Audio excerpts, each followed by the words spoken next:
Hello সবাইকে, কেমন আছেন সবাই? আশা করি আপনারা খুব ভালো আছেন। আমিও খুবই ভালো আছি।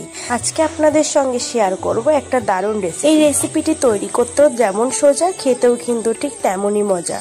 রেসিপিটি তৈরি করতেও লাগে একদম অল্প সময়। আজকের রেসিপির নাম হলো রুই পোস্ত। চলুন তৈরি করা যাক। তার জন্য নিতে হবে পোস্ত, কুচানো পেঁয়াজ, আদা, চার মগজ, কাজু বাদাম, রসুন আর কাঁচা লঙ্কা। আমরা আমাদের পরিমাণ মতো নিয়েছি, আপনারাও কিন্তু আপনাদের পরিমাণ মতো নিয়ে নেবেন। তার জন্য সবার প্রথমে পোস্তটা কিন্তু শিলনোড়ায় বেটে নিতে হবে। আমরা চেষ্টা করি পোস্তটা সবসময় শিলনোড়ায় বাটার, কিন্তু পোস্তটা বেশ ভালো পেস্ট হয় এবং রান্নাটাও বেশ খেতে স্বাদ হয়। সমস্ত পোস্ত বাটা হয়ে গেলে নামিয়ে নিতে হবে। এরপর মিক্সিতে কাঁচা লঙ্কা নিয়ে নিতে হবে, আর নিতে হবে আদা, রসুন, নিতে হবে চার মগজ, আর দিতে হবে পোস্ত বাটাটা। এবার পরিমাণ মতো জল দিয়ে খুব ভালো করে পেস্ট করে নিতে হবে। এখানে কিন্তু খুব ভালো পেস্ট হয়েছে, একটা পোস্ত কিন্তু গোটা নেই। এরপর নিয়ে নিতে হবে মাছগুলো, তার মধ্যে পরিমাণ মতো নুন আর পরিমাণ মতো হলুদ দিয়ে খুব ভালো করে কিন্তু মাখিয়ে নিতে হবে। এরপর কড়াইতে পরিমাণ মতো তেল দিয়ে তেলটা খুব ভালো করে গরম করে তার মধ্যে একে একে মাছগুলো দিয়ে দিতে হবে।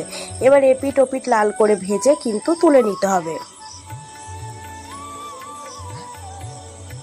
সম্পূর্ণ মাছগুলো তোলা হয়ে গেলে তেলের মধ্যে কালো জিরে আর কুচানো পেঁয়াজ দিতে হবে। যখন লাল করে ভাজা হয়ে আসবে তখন মশলার পেস্টটা দিয়ে খুব ভালো করে নাড়িয়ে কিছুক্ষণ বাদে ওর মধ্যে 1 চামচ হলুদ, 1 চামচ নুন আর কিছুটা চিনি দিতে হবে। এরপর আবার বেশ কিছুক্ষণ ধরে নাড়িয়ে চাড়িয়ে নিতে হবে।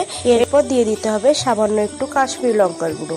এরপরে রান্নার কালারটা কিন্তু দারুণ আসবে। এরপর মশলাটা যখন একদম ভাজা ভাজা হয়ে আসবে তখন মাছগুলো রান্নার জন্য দিতে হবে কাঁচা লঙ্কা। এই কাঁচা লঙ্কাটা কিন্তু আমাদের গাছেরই লঙ্কা। এবার পরিমাণ মতো জল দিয়ে ঢাকা দিয়ে দিতে হবে। ঢাকনা সরিয়ে যখন টকবক করে ফুটে আসবে, ঝোলটা যখন একটু কষা কষা হয়ে আসবে তখন নামিয়ে নিলেই ব্যাস রুই পোস্ত রেডি। আপনারা চাইলে একটু ঝোল রাখতে পারেন। এবার তাহলে গরম গরম ভাতের সঙ্গে পরিবেশন করুন রুই পোস্ত। রেসিপিটি যদি ভালো লেগে থাকে অবশ্যই চ্যানেলটাকে সাবস্ক্রাইব করবেন এবং ফেসবুক থেকে দেখলে ফলো করে দেবেন। ধন্যবাদ।